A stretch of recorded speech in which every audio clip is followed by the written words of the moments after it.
Halo para penggemar dan pecinta fisika, pada video kali ini saya akan membahas mengenai momentum impuls dan tumbukan. Saya akan jelaskan teorinya sampai tuntas. Nah, momentum itu apa? Momentum itu sering disebut sebagai jumlah gerak atau kuantitas gerak. Nah, momentum itu sesungguhnya adalah hasil kali antara massa dan kecepatan benda. Nah, benda yang bergerak itu pasti memiliki momentum. Berarti kalau benda bergerak pasti memiliki energi kinetik dan dia pasti memiliki momentum. Nah, misalkan saya punya bola bermassa M bergerak dengan kecepatan V, maka dia akan memiliki momentum sebesar M kali V. Nah, di sini P momentum benda itu dinyatakan dalam kilogram meter per sekon, M itu massa benda satuannya kilogram, sedangkan V kecepatan benda satuannya meter per sekon. Nah, momentum itu berhubungan dengan energi kinetik benda. Kita tahu bahwa energi kinetik itu setengah mv kuadrat. Ini bisa ditulis mv dalam kurung kuadrat per 2m. M kuadrat per m itu kan m, sama aja persamaan kiri dengan kanan itu ya. Tetapi mv itu momentum. Jadi kalau begitu EK itu bisa ditulis sama dengan P kuadrat per 2M. Jadi EK itu berbanding lurus dengan momentum dikuadratkan. Nah, EK itu energi kinetik dinyatakan dalam Joule. Nah, untuk lebih jelasnya saya akan memberikan contoh soal. Contoh soal yang pertama, bola yang bermassa 0,8 kg jatuh bebas pada ketinggian 5 meter di atas lantai. Momentum bola pada saat tepat menumbuk lantai adalah berapa? Oke, kita jawab ya. Nah, ini bola dijatuhkan bebas, dilepas begitu aja tanpa kecepatan awal. Terus kemudian dia menabrak lantai. Pada saat tepat menabrak lantai, itu berapa momentumnya? Kita bisa mencari kecepatan dulu pada saat tepat menabrak lantai dengan hukum kekekalan energi mekanik. Di atas ada MGH ya, EK-nya tidak ada, tapi di bawah ada EK setengah MV kuadrat. EP-nya tidak ada, jadi ada perubahan energi potensial menjadi energi kinetik. Nah, ini berarti kalau M-nya saya coret, V-nya adalah akar 2GH, berarti akar 2G-nya 10, kalau nggak diketahui dalam soal, hanya itu 5, jadi akar 100, akar 100 itu 10 meter per sekon. Nah, kalau momentumnya berarti M kali V ya. Jadi 0,8 massa bendanya dikalikan kecepatannya 10. Jadi hasilnya adalah 8 kg meter per sekon. Jadi jawaban yang tepat adalah D. Nomor 2. Balok A dan B meluncur pada bidang datar licin. Perbandingan massa balok A dan B adalah 1:2. Bila balok A dan B tersebut memiliki momentum sama besar, maka perbandingan energi kinetik balok A terhadap balok B berapa? Kita jawab. Perbandingan massa A dengan B adalah setengah atau 1:2, dan di sini momentum A sama dengan B. Nah, EK saya tuliskan setengah MV kuadrat, atau boleh saya tulis seperti ini ya. Tadi sudah saya jelaskan ini. EK-nya bisa ditulis sama dengan P kuadrat per 2M. Karena momentumnya tetap, maka energi kinetik itu hanya berbanding terbalik dengan massa benda. Nah, ini ya, pakai tanda kesebandingan, bukan sama dengan. EK berbanding terbalik dengan massa benda untuk momentum yang sama. Jadi kalau kita membandingkan EKA dibanding EKB karena berbanding terbalik, berarti massa yang di atas massa B, yang di bawah massa A. Jadi EKA per EKB itu MB per MA.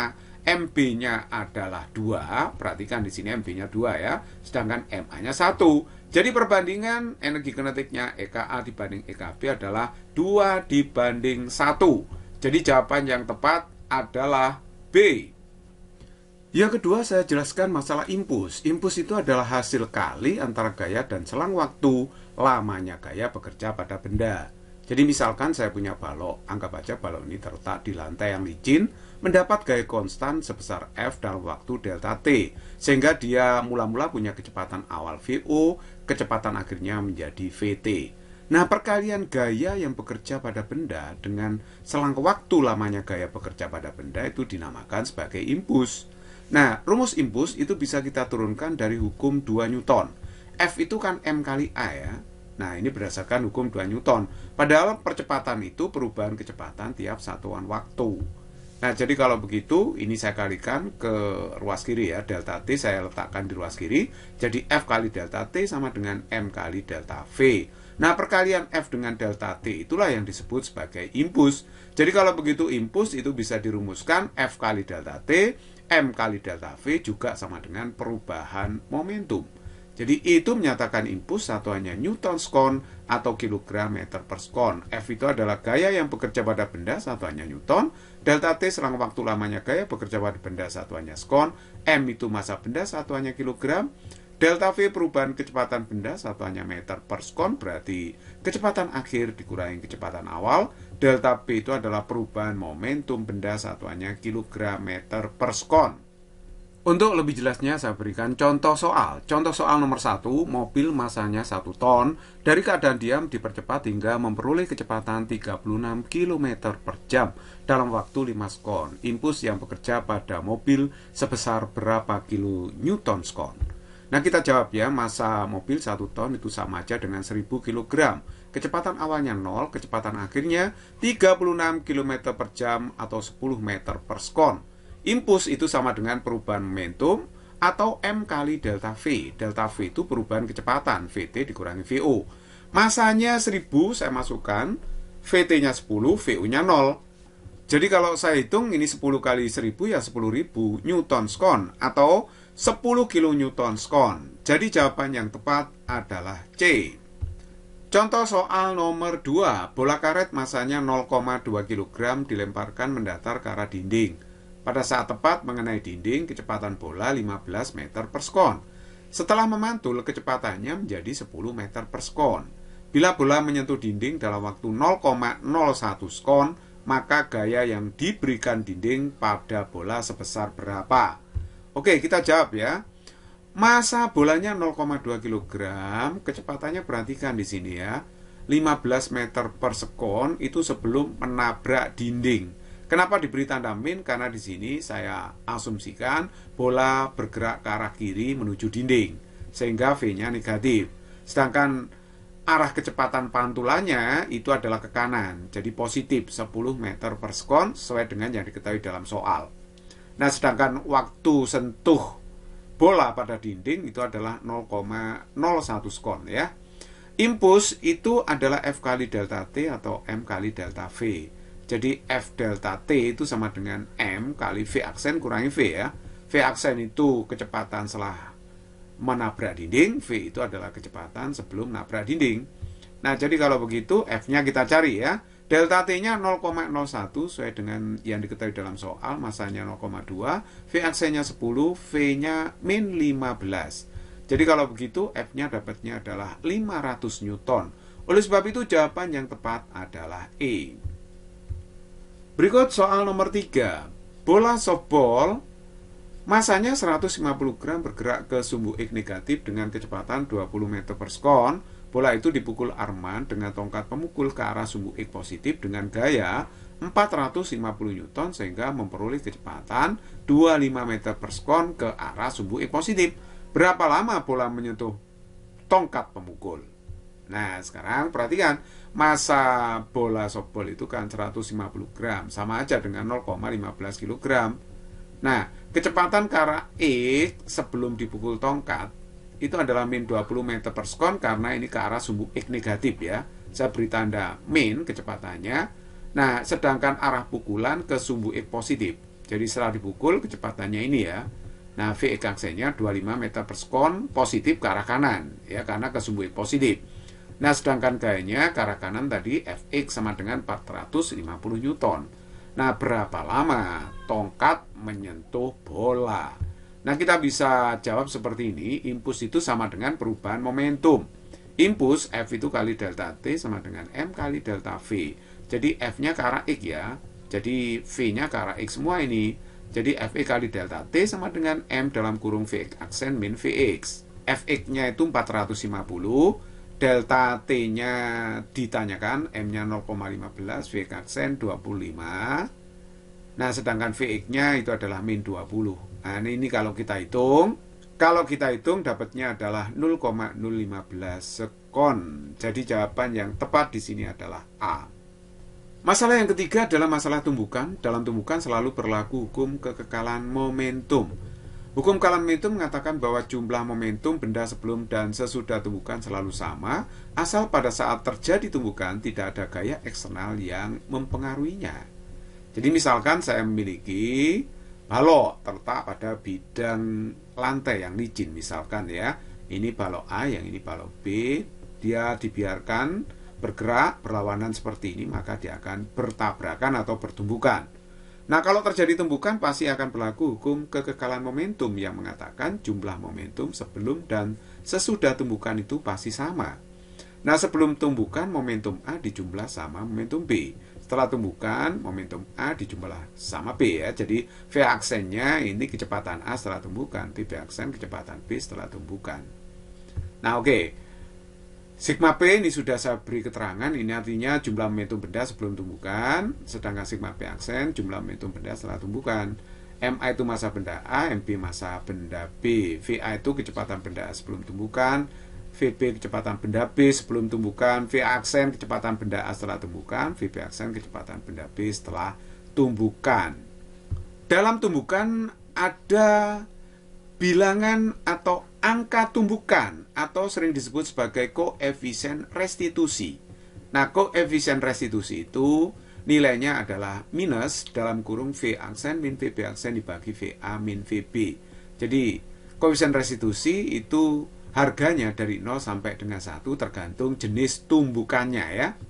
Jadi sebenarnya yang namanya angka tumbukan itu adalah perbandingan selisih kecepatan benda setelah tumbukan dengan selisih kecepatan benda sebelum tumbukan. Nah, jenis tumbukan itu ada 3. Yang pertama adalah lenting sempurna.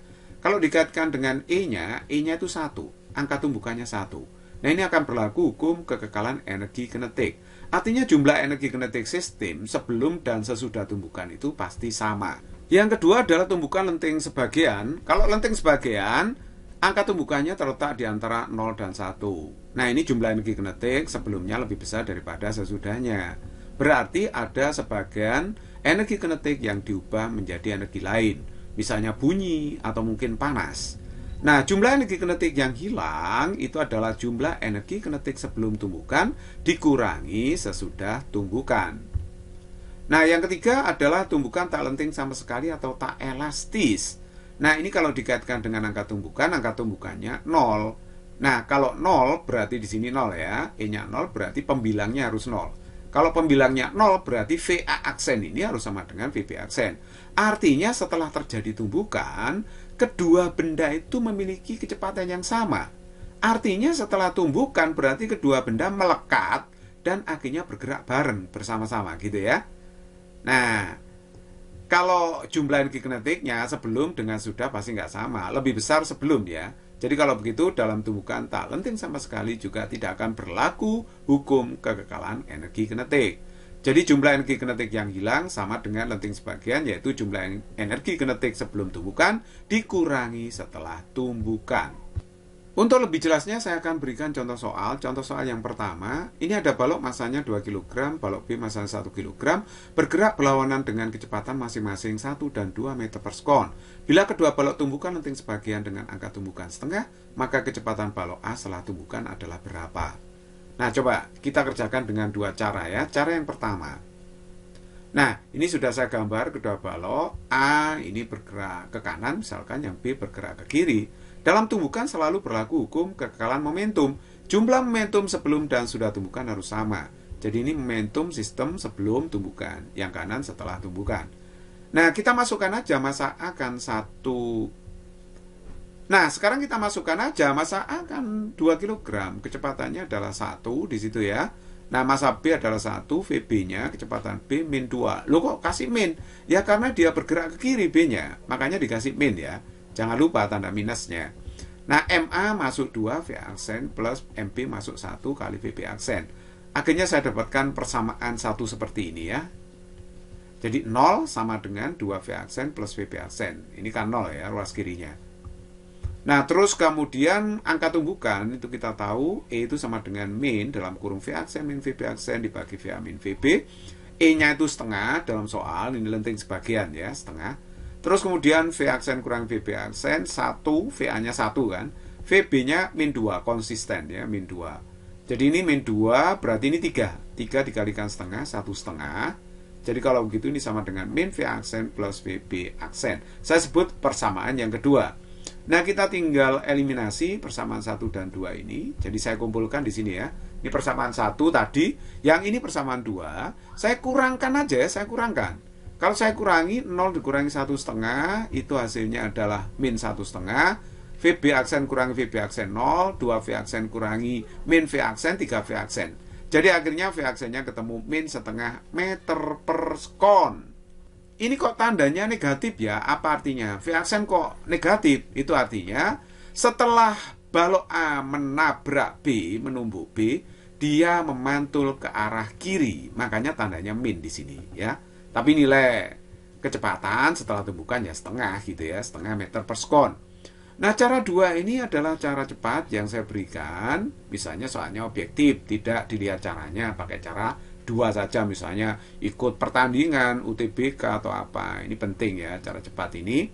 Kita hitung dulu jumlah momentum sebelum tumbukan. Hanya ruas kirinya aja yang kita hitung. Jadi MA kali VA plus MB kali VB. Tadi kan 0 itu ya. Dan kita hitung 0. Jumlah masanya berapa? Kan MA plus MB 2 tambah 1, 3. Nah, terus kita masukkan ke rumus praktis seperti ini. Nah, jadi V aksen itu sigma P per sigma M dalam kurung 1 plus E dikurangi E kali VA. Jadi kalau sini V aksen, di sini VA ya. Kalau sini VB aksen, di sini VB.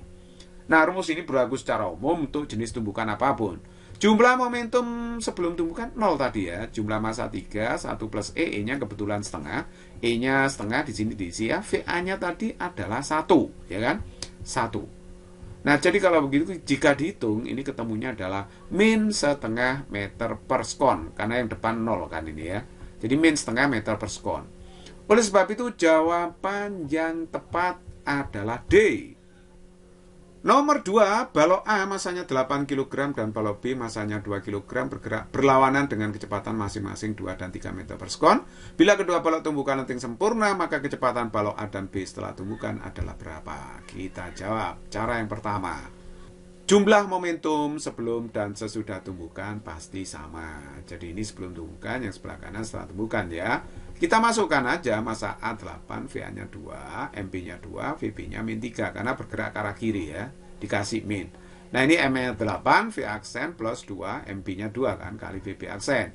Nah, akhirnya kita dapatkan persamaan ini, 10 sama dengan 8 V aksen plus 2 VB aksen, kita bagi 2, kedua ruas.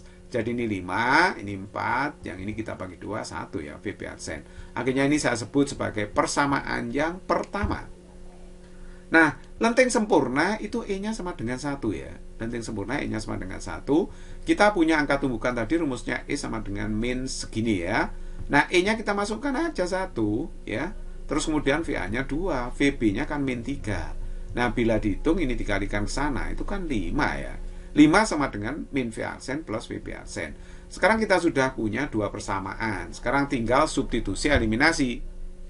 Nah, ini persamaan 1, ini persamaan 2 ya. Nah, sekarang coba saya kurangkan aja. 5 kurangi 5, 0. 4 V aksen kurangi min V aksen, 5 V aksen. Yang VB aksennya dikurangi 0. Jadi 0, 5 V aksen. Jadi V aksennya adalah 0. Kalau V aksennya 0, berarti VB aksennya kan 5. Kan dimasukkan sini ya, V aksennya 0, VB aksennya 5. Oke. Jadi kalau begitu V aksennya ketemu 0, VB aksennya 5. Nah, sekarang saya menggunakan cara cepat untuk menyelesaikan soal nomor 2 ini. Saya hitung aja jumlah momentum sebelum tumbukan dulu, MAVA plus MBVB. Jadi yang sebelah kirinya aja yang kita hitung ya. Jadi ketemunya 10, 8 kali 2, 2 min 3 itu 10. Tadi sudah dihitung sebenarnya. Jumlah massa MA plus MB yaitu 10. Setelah itu kita masukkan ke rumus praktis, V aksen itu sigma P per sigma M 1 plus E min EVA. Nah, sigma P-nya 10, sigma M-nya 10, 1 plus 1. Karena E-nya itu lenting sempurna 1 ya. Jadi E-nya 1, kita masukkan, VA-nya 2. Jadi kalau kita hitung hasilnya 0 ini ya. Kalau ini VB aksen, ya ini VB. Nah, depannya itu sama ya, persis rumusnya. Cuma ekornya aja yang beda. Jadi ini sama, terus kemudian belakangnya min E, E-nya 1, VB-nya min 3. Jadi kalau dihitung hasilnya adalah 5 meter per sekon. Jadi memang jawabannya adalah A di situ ya. Nomor 3, balok A masanya 2 kg dan balok B masanya 1 kg bergerak sama arah pada lantai datar licin dengan kecepatan masing-masing 4 dan 2 meter per sekon, balok A di belakang balok B. Bila balok A menumbuk balok B secara lentik sebagian dengan angka tumbukan setengah, maka jumlah energi kinetik sistem yang hilang setelah terjadi tumbukan sebesar berapa? Nah, ini saya menggunakan cara cepat langsung ya. Jumlah momentum sebelum tumbukan saya hitung MA/VA plus MB/VB. MA-nya 2, VA-nya 4. Nah, MB-nya 1, VB-nya 2. Ini gerakannya sama arah ya. Kecepatan A lebih tinggi dari B. Kalau nggak lebih tinggi nggak bisa nabrak ya. Jadi kecepatan A harus lebih tinggi dari B. Nah, ini sigma M-nya 2 tambah 1, 3. Terus kita masukkan ke rumus praktis. VA aksen, sigma P per sigma M1 plus E min EVA. Sigma P-nya 10, sigma M-nya 3 masuk. E-nya kan setengah ya. Nah, ini E-nya diisi setengah. VA-nya tadi kan 4, saya masukkan. Hasilnya adalah 3 meter per sekon. Nah, kalau VB aksen, sama rumusnya dengan atas, cuma di sini diganti VB. Kalau V aksen, VA. VB aksen, sini VB. Nah, sigma P per sigma M1 plus E sama dengan yang atas, E-nya ini setengah, VB-nya 2 kan? Nah, ini VB-nya 2 di sini ya. Ini VB-nya. Jadi kalau gitu hasilnya nanti 4 meter per sekon. Nah, terus kita hitung jumlah energi kinetik sistem setelah tumbukan, yaitu energi kinetik A setelah tumbukan ditambah energi kinetik B setelah tumbukan. Kita masukkan apa yang diketahui dalam soal, MA-nya 2, V aksennya 3 ya. Nah, ini MB-nya 1, VB aksennya 4. Saya masukkan. Ketemu 17 Joule. Kalau jumlah energi kinetik sebelum tumbukan, itu berarti energi kinetik A berapa sebelum tumbukan dijumlah sama energi kinetik B sebelum tumbukan. Jadi MA saya masukkan. VA-nya 4 tadi ya. MB-nya 1, VB-nya 2. Sebelum tumbukan ya. Hasilnya 18 Joule. Jadi kalau begitu jumlah energi kinetik yang hilang itu adalah jumlah energi kinetik sebelum tumbukan dikurangi sesudah. Jadi 18 dikurangi 17 hasilnya adalah 1 Joule. Jadi jawaban yang tepat adalah D.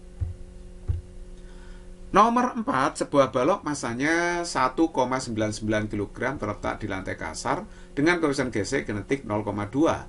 Balok itu kemudian ditembak dengan peluru dengan arah horizontal, masanya 10 gram. Sedemikian hingga peluru itu mengenai dan bersarang di dalam balok. Akibat penembakan ini, balok bergeser jauh 1 meter. Kecepatan peluru pada saat tepat mengenai balok adalah berapa? Nah, ini ya pelurunya diarahkan ke balok, nanti pelurunya bersarang di dalam balok. Jadi kalau sudah bersarang di dalam balok, peluru dan balok bergerak bersama-sama terseret sejauh 1 meter. Jadi setelah 1 meter dia berhenti. Nah, sekarang saya akan mencari dulu kecepatan sesaat peluru bersarang di dalam balok. Jadi setelah terjadi tumbukan ya ini ya. Ini kan ada perubahan energi kinetik menjadi energi gesekan. Jadi saya tulis setengah MV aksen kuadrat sama dengan energi gesekan FK kali S. Jadi FK-nya saya urai menjadi MK kali MG. Sebenarnya μK kali N, tapi N-nya kan MG. Karena balok bergerak pada bidang datar. M ini bisa dicoret ya. M ini bisa dicoret. Akhirnya saya dapat setengah V aksen kuadrat sama dengan μK kali G kali S. Nah, akhirnya ini saya masukkan aja bilangannya, μK-nya 0,2, G-nya 10, S-nya 1. G kalau nggak diketahui dianggap 10 ya. Jadi ini V aksennya dapatnya adalah 2 meter per sekon. Nah, kecepatan peluru dengan balok setelah tumbukan ya pasti sama lah. Karena peluru itu kan bersarang di dalam balok. Dia bergerak bareng. Jadi kecepatannya V aksen 2 meter per sekon. Nah, dalam tumbukan itu kan berlaku hukum kekekalan momentum. Tumbukan apapun, jumlah momentum sebelum dan sudah tumbukan harus sama. Sebelum tumbukan hanya momentum peluru yang ada, karena baloknya diam ya. Jadi sebelum tumbukan hanya MP kali VP. Nah, setelah tumbukan, peluru bersarang dalam balok, jadi masanya menyatu, melekat, jadi MP plus MP disatukan, dikalikan V aksen, itu kecepatan bersama-samanya setelah terjadi tumbukan. Nah, kita masukkan bilangannya, MP-nya 0,01 kg. Ini jadikan kilogram ya. 10 gram 0,01 kg kali VP, massa pelurunya 0,01, MP-nya 1,99 kali 2. Ini kan 2 kali 2, berarti 4 dibagi dengan 0,01. Hasilnya adalah 400 meter per sekon. Jadi jawaban yang tepat adalah A. Nomor 5, ada sebuah bola karet, masanya 0,2 kg jatuh bebas pada ketinggian 5 meter dari lantai. Bila bola dan lantai bertumbukan lenting sebagian dengan koefisien restitusi sebesar 1/4 dan bola menumbuk lantai dalam selang waktu 0,02 sekon, maka gaya yang diterima bola sebesar berapa ya? Nah, kalau saya gambar seperti ini bola dijatuhkan pada ketinggian 5 meter. Nanti menabrak lantai, jeder gitu ya. Nah, terus kemudian nanti mantul. Jadi VB itu kecepatan sesaat sebelum menabrak lantai, VB aksen kecepatan saat setelah menabrak lantai. Nah, bolanya saya beri tanda B ya, sedangkan lantainya L. Nah, kita tahu bahwa di sini ada hukum kalahan energi mekanik yang berlaku. Energi mekanik di titik tertinggi di sini harus sama dengan energi kinetik di titik terendah. Jadi EM di sini cuma MGH, yang di bawah cuma energi kinetik. Jadi MGH berubah menjadi energi kinetik ya, setengah MV kuadrat. Jadi nanti M-nya dicoret, VB-nya akar 2GH. Nah, G-nya kan 10, hanya 5. Hasilnya adalah 10 meter per sekon. Inilah kecepatan sesaat bola menabrak lantai. Nah, terus kemudian kita ingat bahwa angka tumbukan itu kan sama dengan min VB aksen min VL dibagi VB min VL ya. Nah, ini E-nya seperempat saya masukkan. Terus kemudian VB aksen, VL aksen itu maksudnya apa? Kecepatan lantai setelah tumbukan. Ya, 0 lah, lantai tidak bergerak ya. Sedangkan kecepatan B sebelum menumbuk itu min 10. Kenapa dikasih tanda min? Karena arahnya ke bawah. Ya, saya beri tanda min. Kalau ke atas berarti plus. Nah, kecepatan lantai sebelum ditumbuk ya 0 lah ya. Setelah tumbukan maupun sebelum tumbuk, kalau lantai ya kecepatannya 0, nggak bergerak ya. Jadi akhirnya VB aksennya dapat 2,5 meter per sekon. Inilah kecepatan bola setelah menumbuk lantai. Nah, sekarang perhatikan, gaya yang diberikan bola pada lantai itu sama aja dengan gaya yang diberikan lantai pada bola. Itu hasil reaksi ya. Nah, gaya yang diberikan itu adalah massa bola dikalikan perubahan kecepatan bola dibagi dengan selang waktunya. Sebenarnya ini adalah hukum 2 Newton ya. Jadi delta VB itu kan VB aksen dikurangi VB. Jadi kita masukkan aja massa bola 0,2 ya. Nah, sedangkan VB aksen 2,5, VB-nya hati-hati ini min 10 ya. Jadi dikurangi min 10, arahnya ke bawah. Delta T-nya 0,02. Nah, ini kalau kita hitung dapatnya adalah 125 Newton. Ya, jadi kalau begitu jawaban yang tepat di sini adalah C. Nomor 6, bola pingpong dilepas dari ketinggian 1 meter di atas lantai. Bola itu memantul dengan ketinggian pantulan pertama 0,4 meter. Tinggi pantulan kedua sebesar berapa? Mari kita jawab. Nah, perhatikan ini bolanya ya. Mula-mula pada ketinggian H0. Kemudian bola ini nanti dilepas dengan kecepatan awal 0 ya, dilepas. Kemudian jatuh mengenai lantai, menumbuk lantai. Jadi VB itu kecepatan sesaat sebelum menumbuk. Sedangkan VB aksen itu kecepatan sesaat setelah menumbuk. Nah, begitu ya. Titik P ini merupakan titik puncak tinggi pantulan yang pertama ya. Nah, tapi yang ditanyakan dalam soal ini adalah tinggi pantulan yang kedua. Jadi kita bisa mencari sangat gampang sekali. Kita tahu angka tumbukan itu adalah seperti ini rumusnya. B itu untuk bola ya, L itu untuk lantai. Nah, sekarang kita masukkan kecepatan B setelah tumbukan itu akar 2 GH1. Karena dia akan naik setinggi H1. Jadi ini kan energi kinetik setengah MVB aksen kuadrat di sini akan berubah menjadi MGH1. Makanya rumusnya VB aksennya jadi akar 2 GH1. Kalau ini arahnya ke atas, positif ya kecepatannya. Tetapi ini yang B, VB, yang VB ini kan bola jatuh pada ketinggian H0, turun ya ke bawah. Jadi kalau ke bawah ini kecepatannya saya tulis negatif, jadi ini negatif akar 2 GH0. Karena jatuh pada ketinggian H0. Nah, EP di sini MGH0 itu akan sama dengan setengah MVB kuadrat. Makanya VB-nya itu akar 2 GH0. Nah, sedangkan kecepatan lantai setelah ditumbuk maupun sebelum ditumbuk kan 0. Kan nggak mungkin lantainya bergerak ya. Jadi diam. Oke, nah sekarang saya temukan bahwa E itu setelah 2G-nya ini dicoret akan dapat rumus akar H1 per H0. Jadi kalau yang atas H1 yang bawah H0, yang atas H2 yang bawah pasti H1. Kalau yang atas H3 yang bawah H2. Jadi secara umum E itu sama dengan akar HN per HN-1. Jadi HN tinggi pantulan ke N, HN-1 tinggi pantulan yang ke N-1. Jadi kalau saya menuliskan E seperti ini, akar H1 per H0 itu sama aja dengan akar H2 per H1. Nah, Akhirnya ini saya lepas ini ya, akar H1 per H0 sama dengan akar H2 per H1. Artinya kalau saya kuadratkan kedua ruas, akarnya menghilang, tinggal H1 per H0 sama dengan H2 per H1. Nah, H1 saya masukkan 0,4 ya, 1 0,4, H2 ditanyakan, H0-nya 1 meter tadi. Jadi ini kalau dihitung H2-nya tinggal mengalihkan aja nih ya. H2 berarti 0,16 meter. Jadi jawaban yang tepat di sini adalah C.